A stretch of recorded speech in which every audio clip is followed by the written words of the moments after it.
This season of Moments with Ndero podcast is powered by workspaceglobal.com, branding made easy.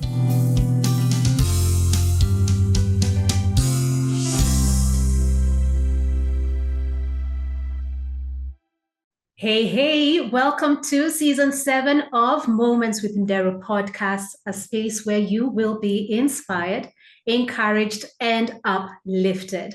Wherever you are tuning in from, I truly appreciate you. Thank you so much. So today's guest is a dedicated relationship coach with a master's degree in curriculum design and behavioral psychology from the University of Houston. Specializing in attachment styles and codependency, she empowers single-driven professionals to achieve the same success in their romantic relationships as they have in their careers. With a compassionate approach, she helps clients identify and overcome old patterns, develop new behaviors, and build essential relationship skills. Welcome onto the show, Dagmar. Thank you so much, Mithani. I'm really grateful to be on the show and really grateful to be able to talk to you about relationships. I tell you, this hot topic called relationships. So who is Dagmar? So who's me? Who am I? Well, I can tell a little bit about my background. Dagmar is, well, now obviously I'm a woman, but back in the day, I was someone who struggled with relationships. I struggled with an eating disorder. And where it comes from is, and I don't blame my parents anymore for this, but all of our issues always comes from the past, right? It all comes from our childhood, our upbringing, all of that. Where I struggled a lot was I had a lot of pressure put on me coming from an Eastern European family. I'm Polish. A lot of pressure to do well in school, to succeed in school. And I never felt that I could live up to my parents' expectations. I never felt good enough. I didn't feel like I was successful enough. I always felt like a failure. And what that led to me is it led me to my eating disorder because I had so much pressure put on from my parents. I wanted to control something in my life. So I decided to use that control to control food. And then I ended up obviously in very unhealthy relationships because when somebody comes in with the feelings of not good enough, not feeling great about themselves, having body image issues now, you can imagine the types of relationships I attracted. They were a mess. I was a mess. Thank you for sharing that. That's very vulnerable.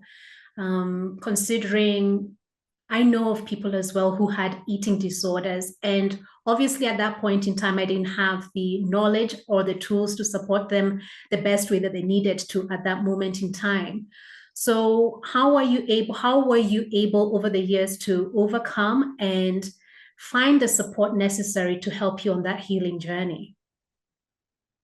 Yeah, the way that I came about is one, acknowledging that I had the issue, right? I was in denial for so many years. Because imagine when you're dating and guys are like, wow, you look great. I mean, those are the kinds of guys that I dated, the ones that were very fit and liked bony women. And I actually thought I was fine. Where it became a problem is really what made me to figure out I had a problem and get help was when I was engaged. 2014, I was engaged and then no longer in this relationship. We were 6 months from getting married.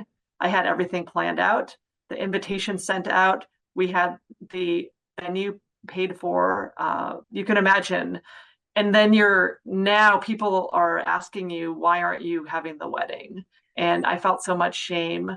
I felt so much stress. I felt really just like not good about myself, but I knew that this was a person that I could not marry. And the way that I knew, I didn't understand it all, but the way that I felt it was, I think God, or if you want to call light or whatever you want to call, right, that inner part of ourselves that has that intuition. I believe everyone can tap into it.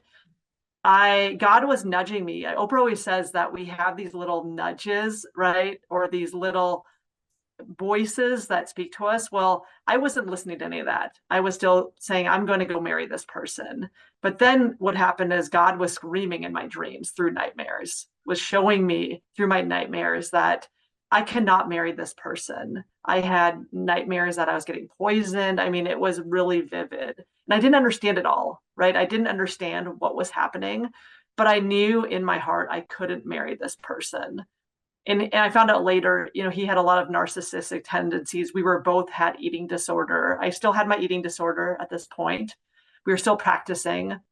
That really was my turning point. I mean, that was the part of my life that I felt so much pain.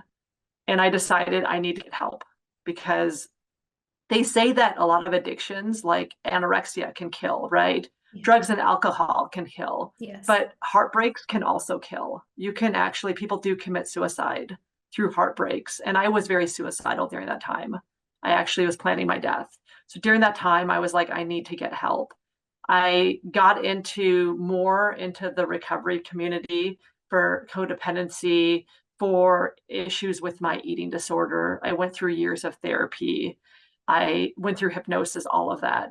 And that's really where my healing journey started in that process. I mean, it's kind of a choice we make. I know people come sometimes to me when I work with, my clients. Well, I don't know if I can afford your program, all that. Well, I believe that if there's a will, there's a way. I didn't know how I could afford years of therapy. I didn't know how I could afford, because in the US, everything is expensive, especially if you want good services. But I found a way, because I knew that I did not want to go through that same situation. I did not want to get remarried or divorced or not engaged or go through that same situation that I ended up going through.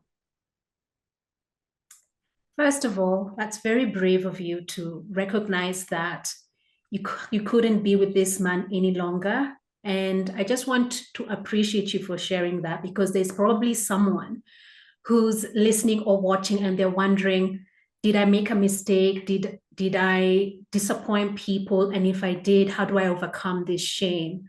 So thank you for sharing that. But to the individual who's still caught up in the shame, how would you help them to recognize that choosing themselves isn't a bad choice? It's actually very important to bet on yourself and truly take the time to heal and move away from people or environments that are limiting you and hurting you. Yeah, I would say that I could tell you all day long, like you, Mathani, like you're beautiful, right? And I could tell you you're worth it and you deserve love and you deserve the right people to support you. I could tell you all day long, but it's like, how do you believe that, right? That's the biggest thing. How do you actually believe that within yourself?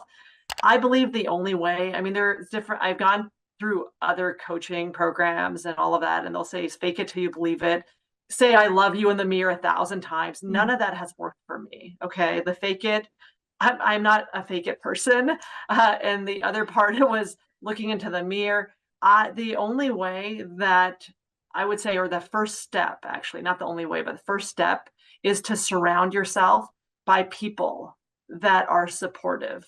That's the first way. Start with that. Practice getting to know them, talking to them, people that are truly have your back, truly authentic. And that's what I did. I started to surround myself. It took a while to build that up for me, but I started to surround myself with people that I knew had no agenda to tell me that I'm beautiful, or they had no agenda to listen to me, right? They didn't want my money. They didn't want anything, because I had a lot of trust issues. So I always thought people were after, people who wanted to be around me wanted something. So that's the first step I would say, is find people that really have your back and start build, and maybe that's going into 12-step programs. They're free, or you can surround yourself with people. If you're into health, at the gym, I joined a community of people. Not everyone's for me, but you'll learn quickly the people that are for you. So that would be the first step that I would say, is to just surround yourself with the right support. I totally agree on that. Surround yourself with healthy, supportive human beings who truly want to see you grow and become the best version of yourself. So you earlier mentioned this word that we keep hearing, codependency. such a buzzword. What does it mean, and how can we recognize it more in our lives and figure out how to not be codependent? Yeah, I mean, that's a loaded, there's two questions to that, right? Yeah. The first one is, what is it, right? And then the Yes. second one, we'll dive in, but we're going to do it in steps because Yes. how to not be codependent is a process, right? But you have to understand first, what is codependency, right? What codependency is, and this is how I describe it, and how there's the long definition, the short one, right? But I'm just going to describe it in the simplest words that make sense to people. It's really being addicted to people. That's what codependency is. You have an addiction to people. You have addiction to getting validation for people. You have addiction to look after people, to make sure they're okay. And the full definition of that is really, you're spending a lot of time neglecting your own needs, not looking after yourself to meet other people's needs. That's the full definition, and we'll get more into the details of that. But it's really an addiction to people. So just like we are so familiar with addiction to drugs and alcohol, right? We are familiar with addictions to work. Workaholism, right, is a big thing. We're familiar with addictions to food, exercise, right? I talked about my anorexia was an addiction, to video games, anger. Yes. But when it comes to people, we don't really maybe spend a lot of time, or we don't see that as an addiction, because we might convince ourselves, well, we're being empathetic. We're actually, we love people, or I'm a good person. But when you're neglecting your own needs, it becomes an addiction. It becomes fully an addiction. Well, I'm listening to you, and I'm just thinking of my younger self. Poor her, let me just say, poor thing, She went through such traumatic events where it breaks you down to a point where you don't recognize yourself anymore, and you're trying to basically get your head out of water. And in the process, I'm just hearing that word, you get addicted to people because you don't want to focus on yourself, because if you do focus on yourself, you are caught up in the pain. You don't know how to process the pain. So let me just shift my focus to somebody else and just take care of them. But in the process, as you're saying, you become addicted, you become codependent, and in the process, you begin to lose yourself even more. So I appreciate the description or the definition of codependency. So how does one now, in the moment, you don't want to acknowledge that you're addicted to people, but let's just say you finally come to yourself and you've said, I'm addicted to people. How do I work this out? Yeah. So, well, the first step, and this is something that I wish, Mathani, I wish I learned this like 10 years ago, really. Yeah. As I mentioned, I went through years of therapy, right? And I'm not dissing therapy. There is a place for therapists, but no one gave me this roadmap. Like, what is it? Okay, great. I know I have this addiction to people. What do I do about it, right? And I've tried recovery programs. They've helped me to a degree, but what has really helped me is when I learned about attachment. That is ultimately what helped me, because attachment is where everything starts. Okay. And when you're in your childhood, right, or your past, how your parents reacted to you or responded to you, how your family members reacted or responded to you, how your friends react and responded to you has affected your attachment. And simply what attachment is, it's how you show up or how you communicate in your relationships. So in other words, if you had an upbringing, and this was very much of my upbringing, where, like I mentioned, I came from a high pressure family, succeed, do well in school. I never felt good enough. I mean, do you think my family talked about, well, how are you feeling today? Or what's going on today at school? No, it was like, what are your grades? Yeah. Like, what are your grades, right? That's how I got talked to. So what that led me to, and this is all lead in segment, I think you're going to understand this, is that can lead to a lot of abandonment issues. So within attachment, we have places where we're secure and places where we're insecure. And for me, what was impacted a lot was my abandonment. Now, my dad traveled a lot. So yes, physically, And by abandonment, I mean like the feeling of feeling rejected, feeling like you don't belong, feeling like you're not good enough. Something's wrong with you. Because again, my parents are responding and reacting to me, not when I'm sad or have feelings, but it was more based on academics and if I do well in school. So I did not feel a sense of belonging at all. I didn't feel that sense of love, right? So that really triggered my abandonment. And that's part of attachment. There's a lot of areas within attachment, but I'm just going to focus on that and kind of, I think, take you through the journey of how that relates to codependency. So in order to heal your codependency, you've got to really look at your attachment and look at overall, what areas are you secure? What areas are you insecure in attachment? And really dig into, okay, if I have abandonment, where does that come from, right? Where does that come from? What was I feeling during that time? And acknowledging it. Because a lot of times, and I think we do that as high achievers, especially in corporate America, what we do is we might become aware of an issue, or we see someone react, like a boss, for instance, gets mad at us. And what do? We don't really accept what's going on with us, or we don't accept, oh my gosh, I don't feel a sense of belonging, or I don't feel like they care about me. What we do is we get straight into workaholism. We get straight into action, and let me work on that spreadsheet for her, or let me do this, let me do this thing for her or him, right? We don't actually sit there in acceptance and see, okay, wait, I need a breather. Gosh, that person just reacted in that way, and I'm feeling a certain way. And as kids, we don't know how to do that, right? And so we end up carrying all of this with us as adults, and it's unprocessed. It's completely unprocessed until we become aware of it. So that's where I would start, is always start with attachment. And I have a free relationship quiz on my website on insightsmatch.com to really help people, because I want to make this always free so people can have a starting point and see where they're at in their attachment. Wow. I'm just thinking of the moments where, as you're saying, your boss comes to you and says, you're not performing well, you need to do X, Y, and Z. And instead of slowing down and just processing how you're feeling and how they reacted, you dive in deeper into the work, do longer hours, try and outdo yourself to try and please them. And in reality, that is not healthy. So it's amazing how we've normalized unhealthy behaviors in the workplace, in our relationships, in family, just for the sake of ensuring that we maintain certain relationships or maintain the status quo, so to speak. So you've mentioned that there's the secure and the insecure way of attachment.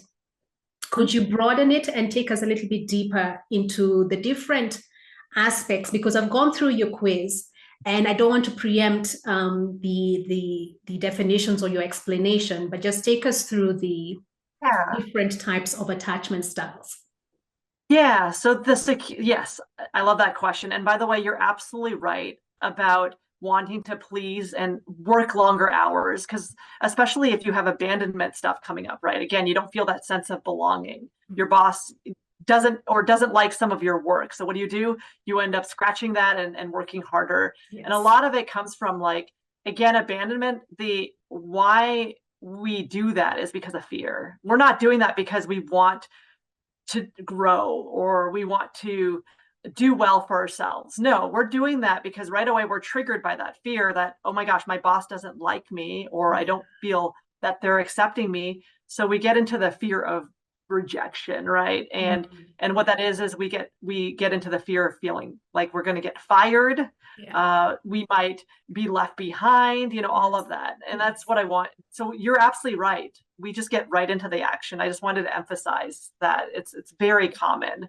And I don't want people to start beating themselves up if they watch this podcast and say, oh my God, I do that.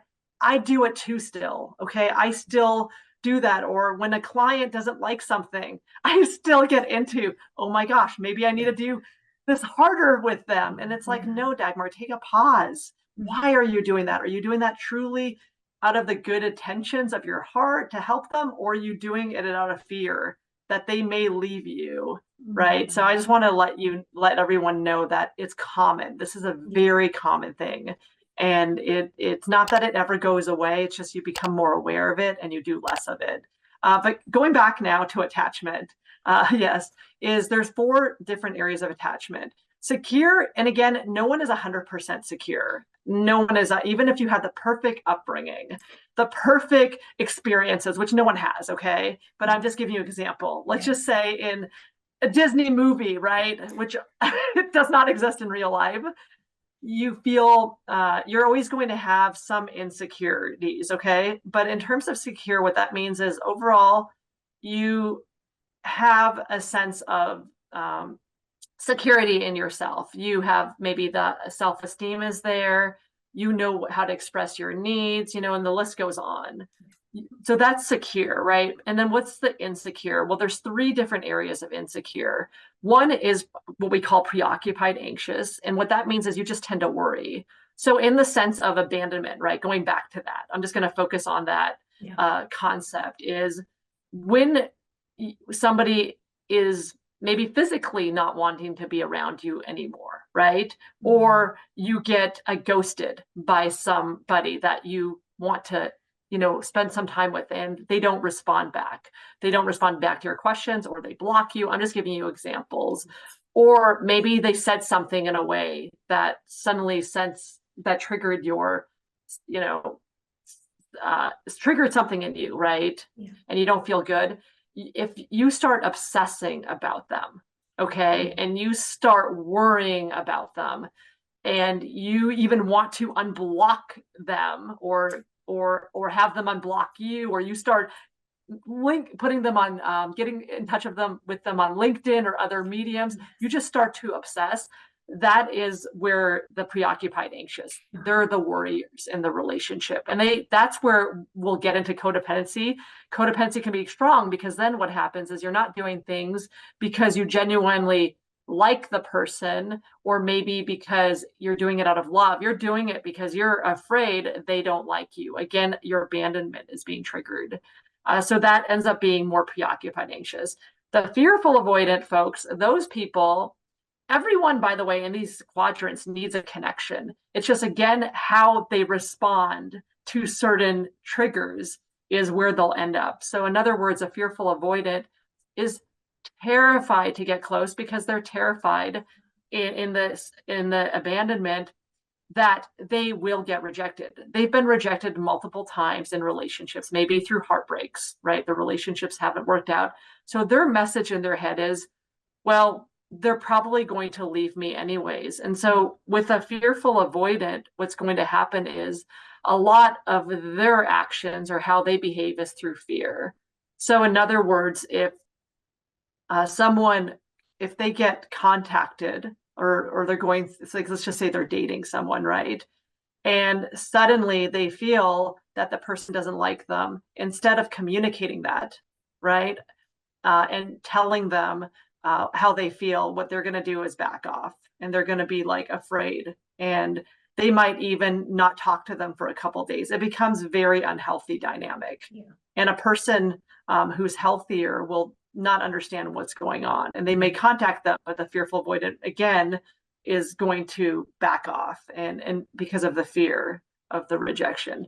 And then a dismissive avoidant is where they will end up, if they feel like rejection's happening, right, or somebody's not giving them enough acknowledgement, or they don't feel that they're getting the love and support in the relationship, they will often dismiss. So they're just not even going to acknowledge. They're going to act like they're very independent, they're very strong, but deep and down, they're falling apart. And again, then they can end up sending mixed messages to a person, right?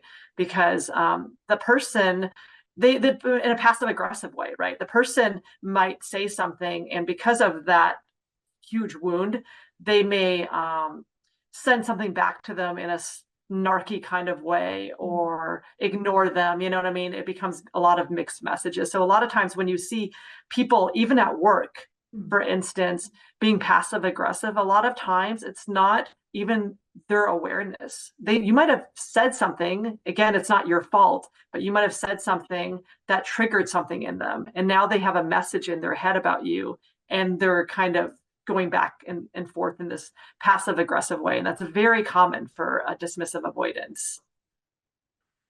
Interesting. So how do they all get along? My goodness. How do Well, they?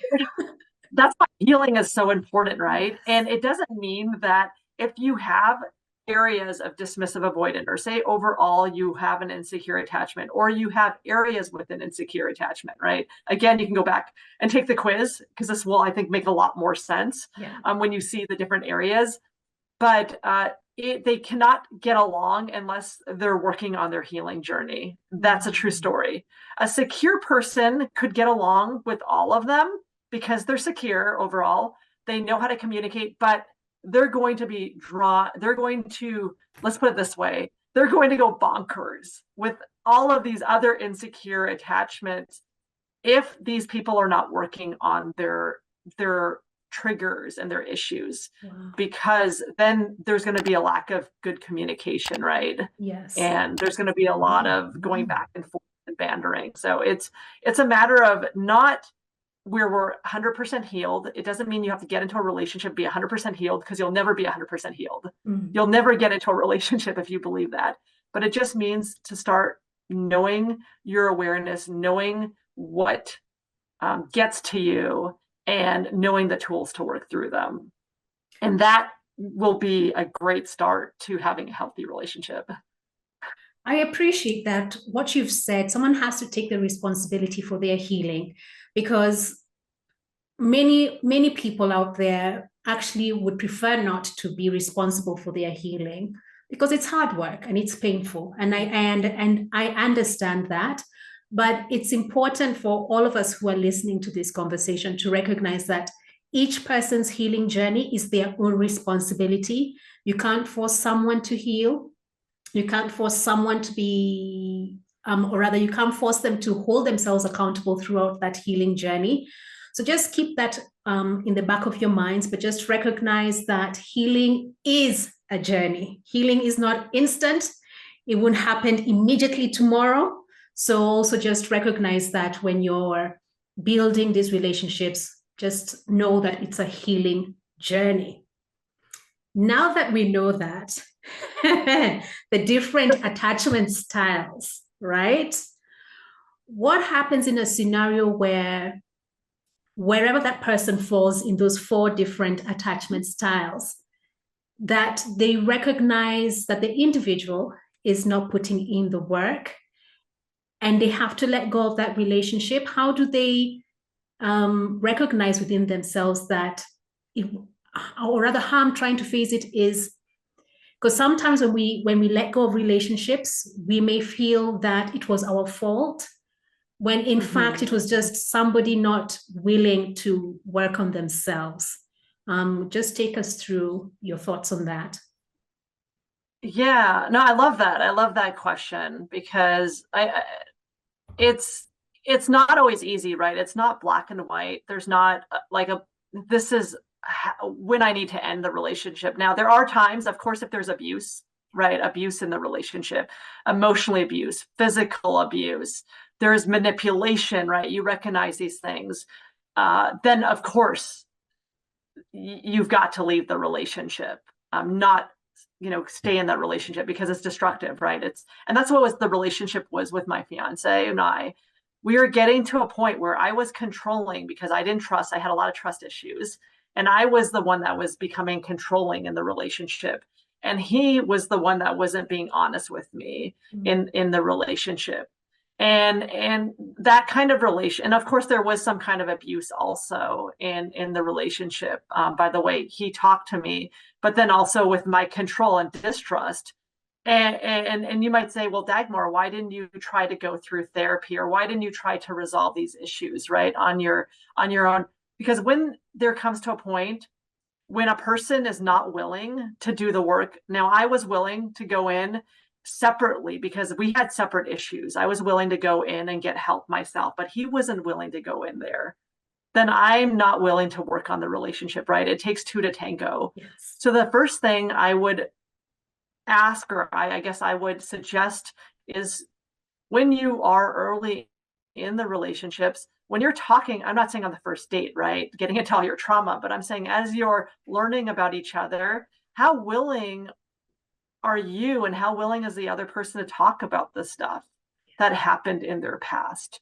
It doesn't mean that you have to be, re-traumatized by talking about it all the time. But if you're truly on a healing journey, you both will be willing to talk about it. You both will be willing to put yourselves out there. You both will be willing to be vulnerable and express, yourselves and all that. So I would say that's kind of the first step, is how willing are you and this other person that you're going out with, that you may see a future with, willing to talk about the stuff. That's the number one thing that I would start with. Then as you get into the relationship, right, and it goes into a deeper level, I would say is, are you aligned with your goals, with your values? Do you even know what your values are? A lot of people don't. They really don't think about that. People come to me and ask me the question, what is it that women want in a relationship? Or what is it that men want in a relationship? And I'm like, well, what is it you want? Yes. Oh, well, Dagmar, I never thought about that. I didn't think about that. So being clear on what you want, what your needs are, not what the other person's needs are, but what do you want, what your values, what your goals are, and are you aligned and walking through the same path together? That would be the second thing that I would, that is very important, that I'd focus on, because that's truly how you're going to know if the relationship has a future. And then in terms of the third thing, the behaviors, right? That's why my vision for what I'm doing with my business is, eventually what I want to do is develop this into a safe space where people on their first, second, third date go through the quiz and are talking about this stuff, because you're going to know quite quickly, one, if the people are willing to work on them, if they're aligned with what you're aligned with, and then also looking at each other's behaviors and seeing, how is it that you're working on this stuff, or how do you plan to work on these behaviors, and talking about that. That will definitely give you insight in terms of like whether or not you should stay in the relationship or not. Because if you're the one willing to do the work and the other person isn't, it's just never going to work. Thank you for that. I hope someone out there is listening to this. They need to be willing. It takes two to tango. So we're going to switch gears a little bit and play a game called This or That. So the first one is cats or dogs? Oh my gosh, both. Can I have both? I have two cats. I like them for different reasons. I love this. I like them for different reasons. Okay. I'm going to choose, okay, if I have to have one or the other, because it sounds like it's one or the other, Dagmar, it's not both. I would choose cats. The reason is because I watched this documentary, and cats are so misunderstood. With dogs, it's, they come to you, they wag their tail, they lick you, when they want affection, right? And they're always out there to want to please their owner and all of that. But with cats, I guess I always go for the underdog, because cats to me are like the underdog. I watched a documentary last year, and they're talking, it was it was taking place in Japan, and these people in Japan were studying cats. And they said cats are 15 years behind research than dogs. That's a lot. 15 years behind. People have been researching dogs so much longer. And I think that's why we know more about dogs, and they're easier to read, right? Yes. Cats, we often think are aloof. They're probably more on the dismissive, avoidant, and dogs are more preoccupied, anxious. If we're going to go into, and preoccupied, anxious are more, I hate to say it with animals, easier to love, because they worry about us, and they show that, and they're constantly chasing us and stalking us in a way. Humans wouldn't be so cool, right, to do that. But with animals, it's adorable. Yeah. With cats, I would say they're definitely more dismissive, avoided, highly independent. They're kind of show aloofness. Yeah. But I love them because they have their personalities, and they're teaching me, because I've got two cats, about patience and about acceptance. And instead of just looking at them and saying, oh, they're just doing their own thing, I really try to, like, I guess in a way, understand them more. And if you pay attention to, like, my other cat was always distrustful. I adopted her when she was 3 years old, very distrustful. But what I learned about her is if I get to her level, right, she comes to me. She comes to me and she pets on me, and she even is very affectionate. But I have to sit down and be at her level. And that makes sense because she doesn't trust. The other one, I adopted him as a 2-month-old, so I pretty much raised him. So he's very cuddly and very loving. But again, he's more of a vocal one, and he speaks a lot and yaps a lot. And so I of course a lot of times ignore it because he's just doing his own thing. But there are times when he needs something, right? Or he needs a little more affection. And so I read more into that. So it's just, I guess for me, cats, because like I said, they're misunderstood, and they're like underdogs to me. And I like the underdogs. I do, because I was an underdog at school, right? With my wanting to be being an overachiever and never really feeling like I could please my parents. So what did that do? Well, I hung out with kids in school too that kind of felt the same, felt maybe like they didn't belong. I've always kind of gravitated towards the underdog. And that's kind of how I see cats. I like that. Salt or pepper? Oh my gosh. I would say salt. Salt not good for blood pressure, but the only reason is because I'm a European Polish girl, and doesn't really handle spice very well. No worries. Summer or winter? Oh my gosh. If I had both, to be honest with you, if you asked me this about 5 years ago or a couple years ago, I would say, 100% summer. But because I live in Houston and it is so hot and I can't do much in the summer, I actually enjoy the winters, especially in Houston. But I am growing to relearn the love of winters, like actually having snow. There's something to be said about that in where I grew up in the Midwest. So I would say winter for sure. So I could cool off a little bit and enjoy winter and the cool weather here in Houston. I like it. Text or call?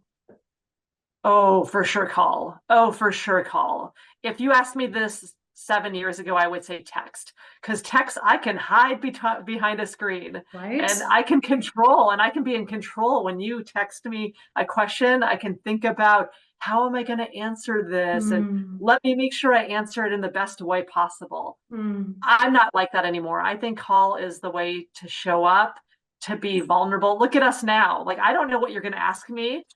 We're just being very fluid in our conversation. But through text, I could think about it, and it's not going to be the most honest answer. I really believe to have a true, intimate relationship, you got to be on the phone. Got to be on the phone. So do you think that's what's causing these long talking stages that we hear many people being in, where we're just talking because we're just texting? Yeah, absolutely. I really do. I think that this is a deal with dating, okay? Whether or not you're doing it, we'll talk about in relationships, right? Whether or not you're doing it through texting, not through texting, you're doing it online, or you're dating and meeting people.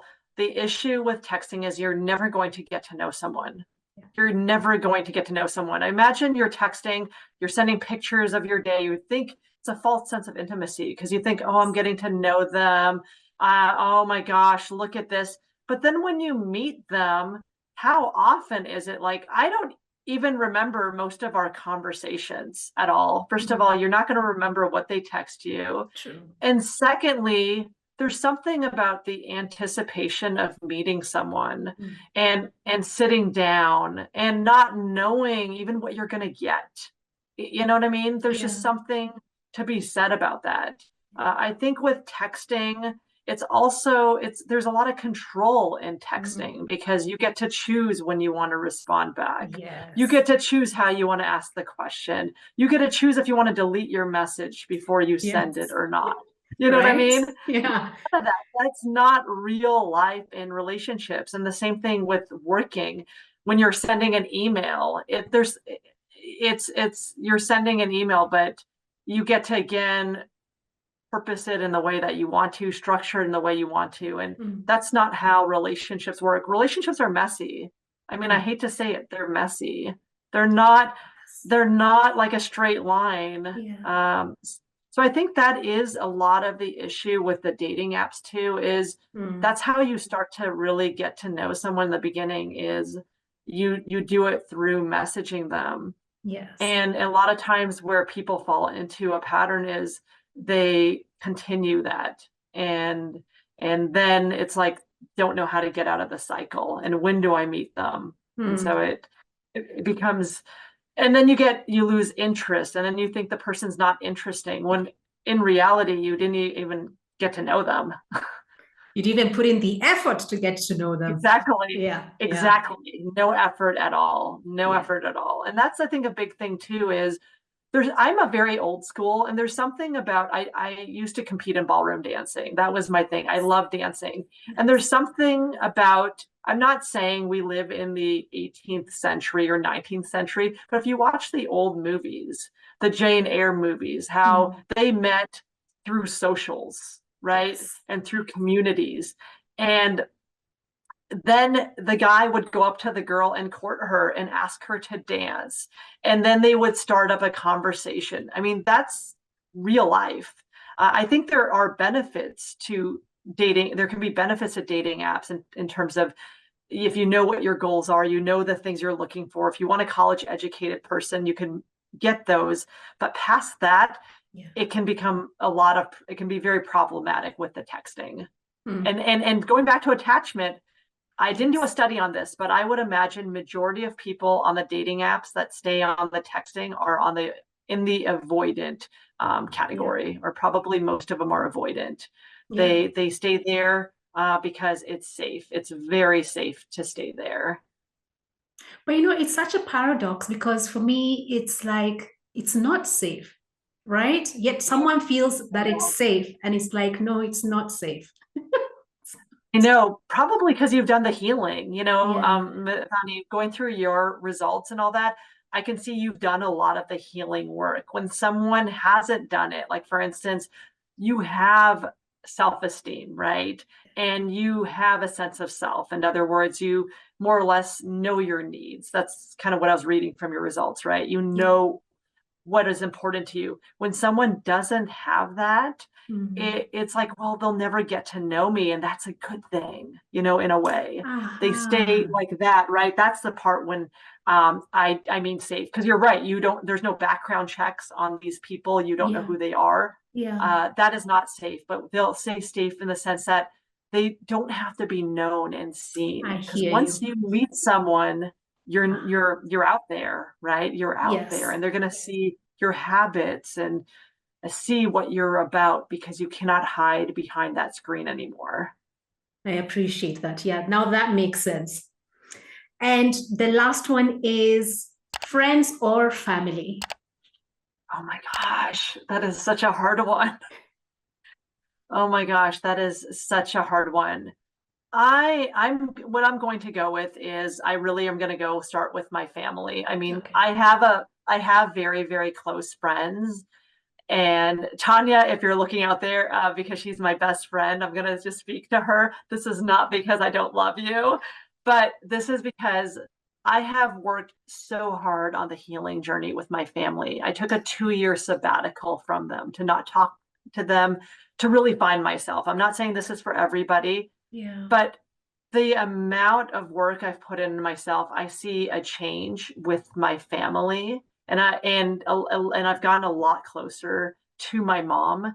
And I mean, she means the world to me. And the other thing I wanted to mention is I plan to move back. I live in Houston, but I plan to move back to the Midwest to be closer to family. It's like I'm doing a full circle, and I'm planning to move buy my parents' house. They're actually, my mom and my dad are selling their house to build another house.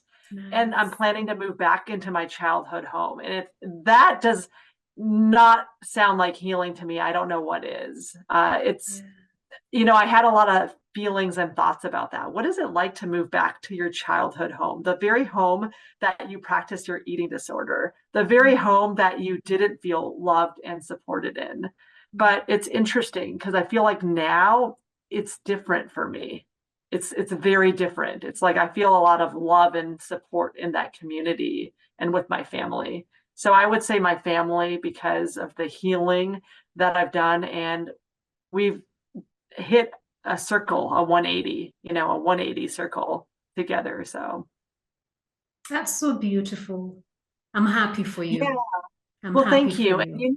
Thank you. And you know how I was mentioning earlier how God speaks in my dreams, and I got out of my relationship with my fiance because the voices were so large, like get out, or you're going to, get suffocated. Something's going to happen to you. Yeah. I had this dream. It was interesting. When I took a break from my family, I had this vivid dream where it was me and my mom, and my mom was leaving me and going through this tunnel, and I was crying because I'm like, please don't leave me. I don't want to be left behind.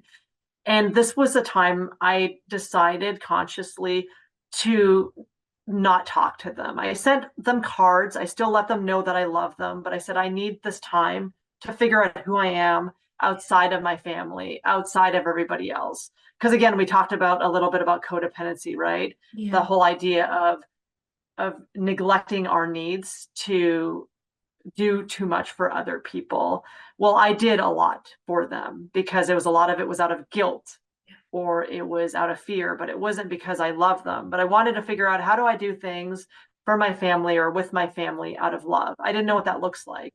So I had this dream, and my mom was leaving through this tunnel, and I was crying. But what's interesting is when I started doing the healing work, and eventually I reconnected with my family, and I started to have conversations with my mom. And she also did healing work. I had no idea in that 2 years.